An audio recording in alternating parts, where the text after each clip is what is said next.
Baik, Bapak Ibu yang saya hormati, untuk selanjutnya telah hadir juga bersama kita pemateri kita atau narasumber kita yang tidak kalah penting dan akan seru juga dengan materi-materi yang akan beliau sampaikan. Baik, bersama ini telah hadir bersama kita adalah Ibu Ika Setiawati Suprihatin dari BKN. Beliau akan menyampaikan materi berkaitan tentang integrasi predikat kinerja tahunan dengan e-kinerja BKN. Pada Bu Ika, dipersilahkan. Terima kasih Bu Zelda. Selamat pagi semuanya Bapak Ibu Guru dan Kepala Sekolah yang menyaksikan webinar ini. Di sesi kali ini saya akan sedikit menjelaskan bagaimana sih mekanisme integrasi terkait penetapan predikat kinerja tahunan dengan e-kinerja BKN. Jadi pengaliran data dari pengelolaan kinerja milik Kemendikdasmen ini akan dialirkan ke layanan kinerja milik BKN. Tapi sebelumnya mungkin saya bisa jelaskan ya, apa sih sebenarnya fungsi dari penilaian final atau penilaian akhir tahun ya, yang kita biasa sebut yang harus dialirkan ke database yang ada di BKN.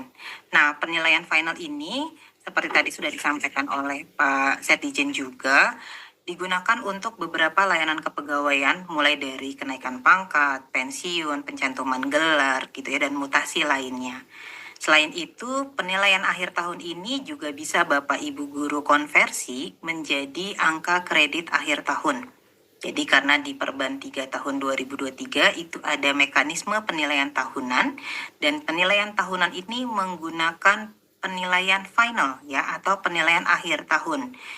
Penilaian ini dapat dikonversi sesuai dengan jenjang jabatan masing-masing sehingga nanti kita bisa tahu berapa angka kredit yang sudah kita kumpulkan sampai akhir tahun 2024 ini. Kemudian juga angka penilaian final ini nantinya akan digunakan sebagai salah satu nilai dimensi di Indeks Profesionalitas ASN tahun 2025. Ya, jadi di tahun 2025 nanti itu berdasarkan nilai dari penilaian final atau penilaian kinerja tahun 2024. Jadi melihat pentingnya penilaian akhir tahun ini, harapannya Bapak Ibu Guru dan Bapak Ibu Kepala Sekolah memastikan bahwa dirinya dan mungkin bawahannya sudah mendapatkan penilaian final di layanan kinerja Kemendikdasmen. Nah, fitur yang pertama ini terdapat fitur sinkro penilaian final. Ya, jadi fitur ini hanya digunakan jika Bapak Ibu merasa nilainya belum masuk ke layanan kinerja BKN. Jadi kalau nilainya sudah masuk, itu tidak perlu melakukan sinkro lagi. Tapi kalau belum masuk, silahkan menggunakan fitur ini untuk menarik data yang ada di layanan kinerja Kemendikdasmen ke layanan kinerja BKN. Nah, fitur ini boleh lanjut. Ada di submenu penilaian. Jadi di sini ada tombol penilaian. Bapak Ibu bisa klik. Kemudian nanti di kanan atas itu ada tombol sinkro penilaian ya, yang warnanya biru. Nah, ini bisa Bapak Ibu klik juga. Kemudian nanti ada dua pilihan. Ada tombol sinkro data penilaian. Ini hanya untuk yang periodik. Sedangkan untuk yang final kita buatkan satu tombol lagi yang namanya sinkro data penilaian final. Kenapa dipisah Mbak? Gitu ya. Karena khusus untuk yang sinkro data penilaian final ini bukan hanya nilainya yang akan kami masukkan ke database kami, tapi juga eviden, realisasi, dan feedback. Ya, jadi ketiga elemen ini yang ada di layanan kinerja Kemendikdasmen itu juga akan dipindahkan ke layanan kinerja BKN sebagai eviden bahwa ketika Bapak Ibu mendapatkan predikat kinerja akhir tahun sangat baik atau baik gitu ya, BKN bisa melihat eviden-evidennya seperti apa, ya realisasinya seperti apa, dan feedback dari pimpinannya seperti apa. Nah, boleh lanjut? Nah, nanti di layanan kinerja BKN itu ada kotak ya yang narasinya adalah periode final. Ini untuk membedakan dengan penilaian periodik sebelumnya. Nah, di sini kita bisa melihat nilai-nilai yang tadi ditetapkan di layanan kinerja Kemendikdasmen. Jadi kalau misalnya di sana penilaian predikat kinerjanya sesuai, perilakunya sesuai, maka predikat kinerja yang didapatkan adalah baik.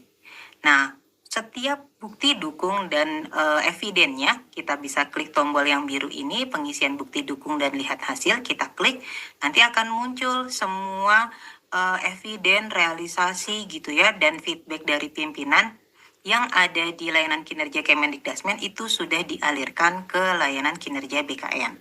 Jadi berbeda dengan yang penilaian periodik, untuk penilaian final ini seluruh eviden, bukti dukung dan realisasi itu juga kita alirkan gitu ya, sebagai kalau Bapak Ibu misalnya nanti dibutuhkan pencetakan dokumen atau apapun, itu sudah kita sediakan juga. Next boleh. Nah, untuk yang berikutnya ini salah satu fitur yang baru juga kita akan rilis, yaitu terkait sinkro SKP mutasi. Jadi Bapak Ibu di tahun 2024 ada tantangan di kami itu terkait guru yang mengalami mutasi dalam 1 tahun. Nah, untuk guru maupun kepala sekolah yang mengalami mutasi dalam 1 tahun itu tentunya akan membuat rencana kinerja yang baru gitu ya, di tempat yang baru. Nah, di menu ini nantinya Bapak Ibu bisa mensinkronisasikan ya kinerja yang sudah dibuat di layanan kinerja Kemendikdasmen ke layanan kinerja BKN. Nah, di sini next Mas boleh.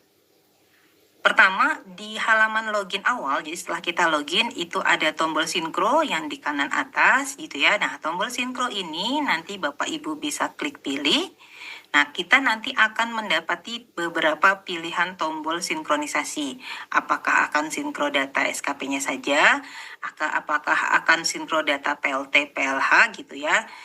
Ini hanya khusus untuk Bapak Ibu kepala sekolah yang ditetapkan sebagai PLT, atau Bapak sinkro data SKP dengan rotasi. Nah, ini adalah tombol baru yang kami sediakan kalau Bapak Ibu mengalami rotasi ataupun mutasi. Kenapa? Karena tentu data yang awal dialirkan dengan posisi sekarang atasannya sudah berbeda. Nah, kalau misalnya penilaian akhir tahunnya masih di atasan yang awal, tentu akan tidak sesuai ya datanya. Makanya kalau Bapak Ibu guru yang mengalami mutasi ataupun rotasi, silahkan klik tombol sinkro data SKP dengan rotasi dan rotasinya dulu. Setelah klik tombol sinkro ini, nanti sistem akan menampilkan rotasinya kemana saja nih berdasarkan data yang ada di layanan kinerja Kemendikdasmen. Ini sebagai contoh ada 2 kali mutasi ya. Yang pertama ke SDN Karya 1 dan yang kedua adalah SDN Karya Sati 3. Kalau ini sudah sesuai ya, kalau sudah sesuai maka silakan klik tombol lakukan sinkro. Ya, jadi ketika pastikan dulu sebelum melakukan tombol sinkro apa yang ditampilkan di sistem itu sudah sesuai. Kalau sudah sesuai maka kita bisa klik lakukan sinkro, maka selanjutnya boleh di next. Nah, di sini akan ditampilkan kembali detail datanya. Jadi, dari data SKP yang SD Karya 1 itu terdapat 3 RHK dan 3 indikator. Kemudian yang di SKP di SD Karya Sari 3 terdapat berapa RHK dan berapa indikator. Itu dipastikan isiannya sesuai. Kemudian next. Nanti otomatis di kinerja BKN yang awalnya hanya punya 1, Bapak Ibu hanya punya 1 kotak periodisasi kinerja, itu akan terpecah menjadi 3. Ya, jadi di sini kalau kita lihat ya, awal tahun Bapak Ibu berada di SDN Bangkuyung 1. Ya, di awal SKP-nya periode 1 Januari sampai 31 Desember. Kemudian ternyata di bulan Juli dimutasi ke SDN Karyasari gitu ya. Nah, ketika dimutasi ini otomatis periodisasinya akan berubah. Periodisasinya akan mengikuti kapan Bapak Ibu dimutasikan. Jadi di sini untuk di SDN Bangkuyungnya otomatis akan berubah dari 1 Januari menjadi sampai dengan 15 Juli. Kemudian 16 Juli sampai 20 Agustus itu ada di SDN Karyasari 1, 22 Agustus sampai dengan 31 Desember itu ada di SDN Karyasari 3. Nanti untuk periode finalnya yang menilai siapa? Yang menilai tentu adalah atasan atau pimpinan yang ada di SDN Karyasari 3. Jadi yang nanti pimpinannya akan dikirim juga dari layanan kinerja Kemendikdasmen ke BKN itu adalah yang posisi terakhir ya, atasan kita di posisi terakhir itulah yang nantinya akan dikirimkan, karena biasanya untuk layanan kenaikan pangkat gitu ya, kita akan melihat siapa atasan yang menilai kinerjanya dan siapa atasan langsungnya. Itu menjadi salah satu validasi untuk proses layanan kepegawaian kenaikan pangkat. Boleh lanjut? Nah, ini beberapa catatan penting ya Bapak Ibu terkait tombol-tombol sinkro yang ada di layanan kinerja BKN. Tombol sinkro ini kami sediakan gitu ya untuk fasilitasi ketika Bapak Ibu guru merasa datanya belum masuk ke layanan kinerja BKN. Jadi ketika datanya belum masuk, Bapak Ibu bisa memanfaatkan tombol-tombol sinkro ini. Mulai dari sinkro perencanaan kinerja. Nah, ketika akan melakukan sinkro perencanaan kinerja tahun depan gitu ya, misalnya mudah-mudahan semua sudah tidak perlu melakukan tombol sinkro, tapi ketika Bapak Ibu membutuhkan sinkronisasi ini, pastikan NIP-nya sudah sesuai. Kemudian data sekolah atau unit kerja Bapak Ibu tempat berada itu juga sudah sesuai dan atasannya juga sudah sesuai. Ya, ketika 3 ini sudah sesuai, Bapak Ibu bisa menggunakan fasilitas sinkro perencanaan kinerja atau sinkro SKP untuk menarik perencanaan kinerja kalau belum masuk ya, belum teralirkan data dari layanan kinerja Kemendikdasmen ke layanan kinerja BKN. Kemudian sinkro penilaian periodik. Nah, biasanya sinkro penilaian periodik ini banyak dibutuhkan untuk pembayaran TPP daerah gitu ya, atau daerah-daerah yang memang membutuhkan penilaian-penilaian periodik sesuai dengan periodisasi yang sudah ditetapkan di BKD atau BKPSDM. Nah, ketika akan melakukan sinkro penilaian ini, pastikan dulu setting periode penilaiannya sudah dibuat oleh admin kinerja. Jadi kalau misalnya setting periodisasinya belum muncul gitu ya, atau belum ada, itu nanti berarti tidak bisa dialirkan. Kemudian juga nomor 2-nya pastikan sudah dinilai dulu di layanan kinerja Kemendikdasmennya. Jadi kalau belum di sana belum dinilai, tentu tidak ada data nilai yang dialirkan ya. Jadi pastikan 2 elemen ini ada, maka nanti sinkro data penilaian periodiknya bisa dialirkan. Kemudian untuk sinkro penilaian akhir, nah ini karena tadi seperti yang saya sampaikan, bukan hanya nilainya yang akan kita alirkan, tapi juga realisasi, feedback, dan bukti dukung atau evidennya itu akan dialirkan gitu ya. Maka pastikan bahwa data-data di layanan Kemendikdasmennya gitu ya itu sudah sesuai. Nah, juga kalau misalnya Bapak Ibu mau melakukan klik sinkron nih gitu ya melalui tombol kinerja gitu. Nah, pastikan juga sudah muncul di halaman Bapak Ibu, biasanya ini sudah muncul langsung kalau sudah disetting gitu ya, yaitu setting periode penilaian final. Jadi nanti ada tulisannya periode final gitu ya, warna hijau. Kalau itu sudah muncul, nanti bisa disinkronisasi untuk tombol penilaian akhirnya. Kemudian seperti yang tadi saya sampaikan, unit kerjanya ya. Jadi kenapa unit kerja dan gurunya dan atasannya ini harus sesuai? Karena seperti yang tadi sudah disampaikan di awal oleh Mas Tian, ada proses klaim angka kredit ya. Proses klaim angka kredit yang dilakukan di layanan kinerja BKN itu akan melihat siapa atasannya. Jadi harus dipastikan atasannya sudah sesuai, karena transaksi sekarang penilaian angka kredit itu hanya dari Bapak Ibu guru ke atasan. Jadi approvalnya ada di atasannya. Kalau data atasannya salah gitu ya, tentu nanti ketika akan memintakan approval itu akan salah tempat gitu ya, akan salah terkirimnya. Jadi ketika nanti nilainya sudah masuk, lalu akan melakukan klaim penilaian akhir tahun, dipastikan dulu data-datanya sudah sesuai, data unit kerjanya, data atasannya gitu ya. Baru kita lakukan proses klaim angka kredit berdasarkan nilai akhir tahun yang dikirimkan dari layanan kinerja Kemendikdasmen ke layanan kinerja BKN. Kemudian seluruh data dan informasi pada formulir atau isian pengelolaan kinerja guru sudah selesai dan dilengkapi. Tadi seperti yang dijelaskan Mbak Rina ya, semua step-stepnya harus terisi dulu. Karena kalau misalnya tidak terisi, nanti ketika pengiriman ada yang kosong gitu ya. Sedangkan kita mau seluruh elemen data terkirimkan dengan sempurna. Kemudian, nah satu lagi nih, pastikan sudah dinilai dulu gitu ya. Pastikan sudah dinilai di layanan kinerja pengelolaan guru dan pengelolaan kinerja kepala sekolah.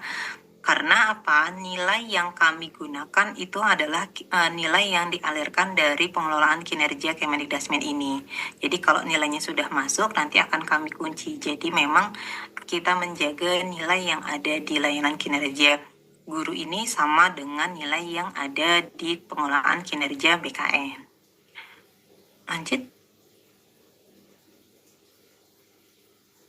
Mungkin itu dari saya, Bapak Ibu, sedikit tambahan. Pastikan Bapak Ibu melakukan penilaiannya maksimal tadi akhir tahun gitu ya, atau akhir Januari 2025. Kenapa? Seperti kita tahu sekarang kenaikan pangkat itu sudah 6 periode. Jadi semakin Bapak Ibu cepat melakukan proses penilaian akhir tahun, untuk periode Februari itu masih bisa diusulkan sampai dengan 15 Januari. Ya, jadi bisa mempercepat kalau memang ada Bapak Ibu guru yang akan naik pangkat untuk di periode Februari, 1 Februari ya gitu ya, karena pengusulannya bisa sampai di 15 Januari. Mungkin itu dari saya kembalikan ke Bu Zelda. Terima kasih Bapak Ibu sekalian. Assalamualaikum warahmatullahi wabarakatuh. Waalaikumsalam warahmatullahi wabarakatuh. Terima kasih Bu Ika atas materi yang sudah disampaikan. Berarti ada penyinkronan ya Bu Ika ya antara data yang di Direktorat Guru di Mensus dengan data yang integrasi data yang ada di BKN ya Bu Ika ya. Baik. Iya betul Bu. Iya, terima kasih Bu Ika atas materinya. Sehat selalu Bu Ika. Selamat Sama-sama Ibu, terima kasih juga. Ya. Baik Bapak Ibu yang saya hormati, untuk materi yang terakhir akan disampaikan oleh Mas Septian.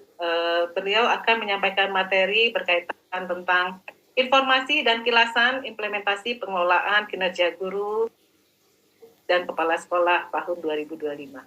Kepada Mas Septian, dipersilahkan. Terima kasih Mbak Zelda. Bapak, Ibu guru, dan kepala sekolah sekalian, semoga masih bersama kami ya. Ini izin ada beberapa informasi yang ingin kami bagikan terkait kilasan pengelolaan kinerja guru dan kepala sekolah di tahun 2025 ya. Per bulan Januari, ini ada beberapa iterasi yang dilakukan di pengelolaan kinerja guru dan kepala sekolah yang tadi sudah sempat disinggung gitu ya, dimention oleh Pak Sestemu, dan kemarin juga sudah ada beberapa perubahan gitu ya yang diumumkan oleh Pak Menteri. Boleh di next? Sebagai informasi Bapak Ibu, di sini Pak Menteri Pak Abdul Muti gitu ya kemarin telah memberikan laporan gitu kepada Presiden Republik Indonesia di acara Puncak Hari Guru Nasional ya 28 November kemarin terkait arahan untuk pengelolaan kinerja guru dan kepala sekolah yang kini harus dibuat lebih mudah gitu ya, bermakna dan bermutu untuk semua gitu. Jadi ada poin penyederhanaan sebagai bentuk penyempurnaan dari pengelolaan kinerja guru dan kepala sekolah.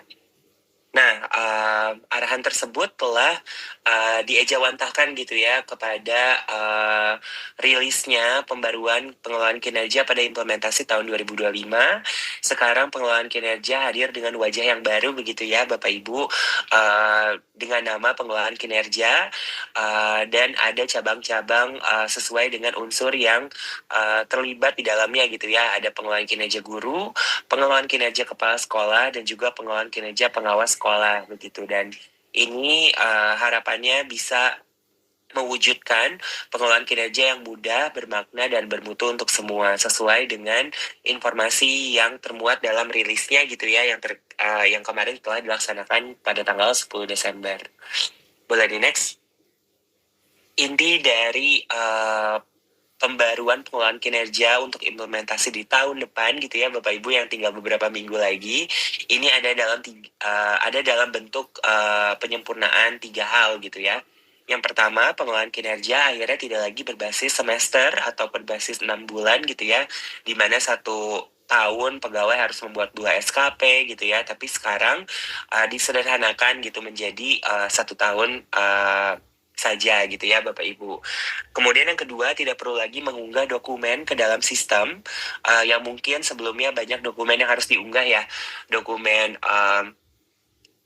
dokumen akuntabilitas seperti kurikulum, kemudian laporan satuan pendidikan, kemudian ada juga dokumen bukti dukung untuk pengembangan kompetensi dan lain-lain. Sekarang tidak perlu lagi diunggah gitu ya Bapak Ibu. Jadi tidak ada pengunggahan dokumen sama sekali. Dan yang ketiga, ini tidak lagi berbasis poin untuk pengembangan kompetensinya ya Bapak Ibu, karena sekarang fokusnya pengembangan kompetensi lebih ke arah kebermanfaatan dari pelaksanaan kegiatan pengembangan kompetensi terhadap kinerja pegawai. Harapannya gitu ya, sistem juga semakin praktis sehingga Bapak Ibu juga bisa lebih mudah gitu dalam bertransisi menggunakan pengelolaan kinerja dengan skema yang baru. Nah, izin mungkin ini saya berikan detailnya sedikit gitu ya Bapak Ibu, apa yang bisa diharapkan gitu ya, apa yang bisa kita dapatkan dari pengelolaan kinerja yang baru per 1 Januari 2025 nanti. Terkait pelaksanaan yang kini menjadi 1 tahun Bapak Ibu, ini tandanya penyusunan SKP oleh pegawai dan penyepakatan SKP oleh atasan hanya dilakukan 1 kali dalam setahun dan tidak lagi berbasis semester. Kemudian tidak ada perubahan ya dalam kaitannya dengan siklus peningkatan kinerja. Jadi siklus peningkatan kinerja ini masih sama. Ada observasi, ada diskusi tindak lanjut, upaya tindak lanjut, dan refleksi. Itu tidak ada yang berubah ya Bapak Ibu. Perbedaannya, keseluruhan siklus tersebut kini hanya dilakukan dalam 1 kali setahun gitu. Jadi yang di tahun 2024 mungkin guru diobservasi 2 kali gitu ya, karena berdasarkan periodenya kini hanya dilaksanakan 1 kali gitu ya di tahun depan. Dan yang ketiga, dalam konteks penilaian secara periodik gitu ya, bulanan atau triwulan sesuai dengan arahan gitu ya atau kebijakan dari daerah masing-masing, ini bisa dilakukan gitu ya. Jadi ada penilaian progresifnya juga gitu selama 1 tahun berjalan ya gitu, dikembalikan kepada kebijakan di daerah. Namun tidak ada lagi penilaian periode semester gitu ya. Jadi kalau kemarin di dalam sistem kita ada penilaian semester periode 1 dan 2, kini tidak ada lagi. Jadi di dalam sistem nanti penilaiannya hanya langsung penilaian akhir saja di bulan Desember tahun berjalan atau di tahun 2025 ya Bapak Ibu, di akhir tahun anggaran. Nah, bagaimana dengan poin nomor 2? Ini adalah penyempurnaan terkait unggah dokumen gitu ya. Jadi tidak ada lagi dokumen yang diunggah. Di sini pegawai dan atasan tidak perlu lagi mengunggah dokumen apapun gitu ya Bapak Ibu ke dalam sistem. Entah itu RPP, bukti dukung pengembangan kompetensi, rekap kehadiran guru, dan lain-lain. Nah, kalau nggak diupload, terus gimana Mas Tian? Nggak diunggah gimana? Jadi nggak ketahuan dong buktinya gitu ya. Mungkin ada yang khawatir, tapi tetap ya, dokumen-dokumen tersebut adalah dokumen yang memang harus dimiliki oleh satuan pendidikan gitu kan ya Bapak Ibu. Jadi esensinya di sini, karena satuan pendidikan adalah pengelola dokumennya, jadi tidak perlu diupload lagi, tidak perlu diunggah lagi. Atasan hanya perlu mengkonfirmasi bahwa dokumennya sudah tersedia gitu ya, dan sudah dicek sebagai bentuk akuntabilitasnya. Dan dalam konteks pengembangan kompetensi, alih-alih membuktikan ketuntasan pembelajaran dengan bukti seperti sertifikat yang harus diunggah juga ke dalam sistem, kini pegawai membuktikan hasil belajarnya melalui refleksi ketuntasan gitu ya. Jadi di akhir tahap pelaksanaan kelak, pegawai hanya perlu mengisi refleksinya gitu ya. Selama 1 tahun sudah mengikuti kegiatan apa, untuk buktinya itu tidak perlu lagi diunggah ke dalam sistem gitu ya. Dan memang pegawai hanya perlu mengkonfirmasi gitu ya ketuntasannya ke atasan langsung gitu. Jadi tidak perlu semuanya diunggah ke dalam sistem.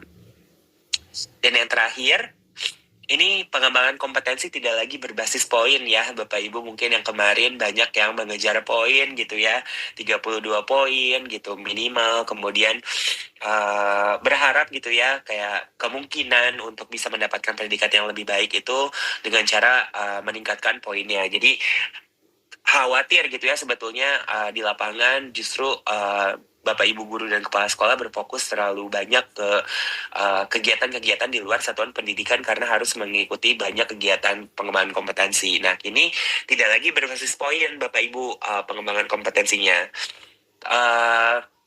Di sini pegawai dan atasan cukup fokus menentukan indikator kompetensi yang perlu ditingkatkan selama 1 tahun. Jadi kalau misalnya di tahun 2024 sistem dengan rinci gitu ya, mengunci kegiatannya apa saja gitu ya. Kemudian per masing-masing kegiatan poinnya berapa gitu. Nah, ini adalah hal yang diiterasikan. Kini Bapak Ibu guru cukup fokus saja memilih satu indikator gitu ya, kompetensi yang akan difokuskan dalam 1 tahun. Dan pilihan indikator kompetensi ini semuanya mengacu pada model kompetensi guru, kepala sekolah, dan pengawas sekolah yang memang sudah ada gitu ya, berlandaskan pada peraturan masing-masing. Nah, kemudian poin nomor 3, setelah memilih indikator, kegiatan yang perlu dilaksanakan untuk mengembangkan kompetensi, ini dibebaskan kepada kesepakatan antara atasan dan pegawai gitu ya. Jadi jumlah, terus penyelenggaraannya siapa yang menyelenggarakan, penyelenggaraannya skala apa, itu tidak lagi diatur di dalam sistem, itu dikembalikan ke kesepakatan antara atasan dan pegawainya gitu. Kemudian poin terakhir, pada akhir tahap pelaksanaan dan penilaian, pegawai menulis refleksi ketuntasan kegiatan dan dampaknya terhadap kinerja pegawai itu sendiri gitu ya. Jadi sebagai bentuk kesimpulan dari hasil belajarnya, di sini hanya ada formulir singkat untuk diisi refleksinya gitu ya Bapak Ibu, apa yang sudah Bapak Ibu lakukan dan apa yang sudah dipelajari gitu, dan bagaimana dampaknya terhadap kinerja Bapak Ibu gitu ya selama 1 tahun, seperti itu. Dari adanya 3 iterasi ini diharapkan pengelolaan kinerja jadi jauh lebih mudah untuk dilaksanakan oleh Bapak Ibu guru dan kepala sekolah tanpa mengurangi gitu ya esensi dari fokus pada peserta didik dan pelaksanaan tugas pokoknya gitu ya Bapak Ibu, dan jadi jauh lebih bermakna karena hal-hal yang dilakukan di dalam mekanisme pengelolaan kinerja adalah hal-hal esensial yang memang berfokusnya pada dampak peningkatan kualitas layanan pendidikannya gitu ya Bapak Ibu. Dan terakhir, ini bermutu untuk semua karena semua yang dilakukan gitu ya oleh Bapak Ibu guru kepala sekolah sebagai front runner gitu ya dari satuan pendidikan, penyelenggaraan pendidikan di sekolah, itu akhirnya bisa dikembalikan lagi ke fokus peningkatan kualitas pembelajaran untuk peserta didik, seperti itu. Ini adalah hal-hal yang diharapkan gitu ya bisa kita sama-sama capai gitu di pengelolaan kinerja yang baru di tahun 2025.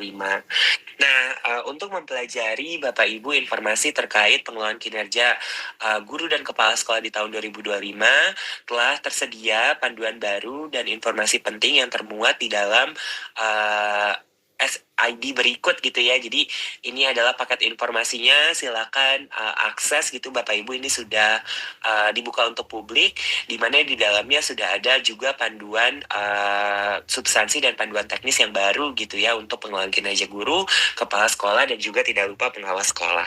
Seperti itu. Sekian, semoga Bapak Ibu sama semangatnya dengan kami untuk bisa memperbaiki gitu ya apa yang memang sudah kita pelajari di tahun 2024. Sehat selalu, semangat selalu, dan tetap semangat ya Bapak Ibu. Saya kembalikan ke Mbak Zelda. Baik, terima kasih Mas Septian atas materinya. Baik, Bapak Ibu yang saya hormati, tidak terasa sudah hampir 2 jam kita bersama, dan semoga materi-materi yang telah disampaikan oleh Bapak Ibu narasumber dapat memberikan pencerahan kepada Bapak Ibu guru dan kepala sekolah berkaitan tentang penetapan predikat kinerja tahunan guru dan kepala sekolah tahun 2024. Baik Bapak Ibu, tidak terasa waktu sudah terus berlalu, dan akhirnya kita tiba di penghujung acara kegiatan kita pada pagi hari yang cerah ini. Baik Bapak Ibu, sebelum menutup acara ini, perkenankan saya untuk mengucapkan terima kasih dan kepada seluruh pihak yang telah berkontribusi dan berpartisipasi aktif dalam pelaksanaan kegiatan sosialisasi penetapan predikat kinerja tahunan guru dan kepala sekolah tahun 2024. Saya selaku MC pada kegiatan ini mohon maaf atas segala hilaf dan salah dalam membersamai Bapak Ibu pada kegiatan kita hari ini. Baik Bapak Ibu, terima kasih. Jalan-jalan ke Lampung tidak lupa mengajak Bapak Ibu. Amalkan pendidikan dan ditampung supaya tidak lupa di dalam benar. Baik Bapak Ibu, akhir kata, wassalamualaikum warahmatullahi wabarakatuh. Selamat pagi, salam sehat selalu Bapak Ibu. Terima kasih Bapak Ibu.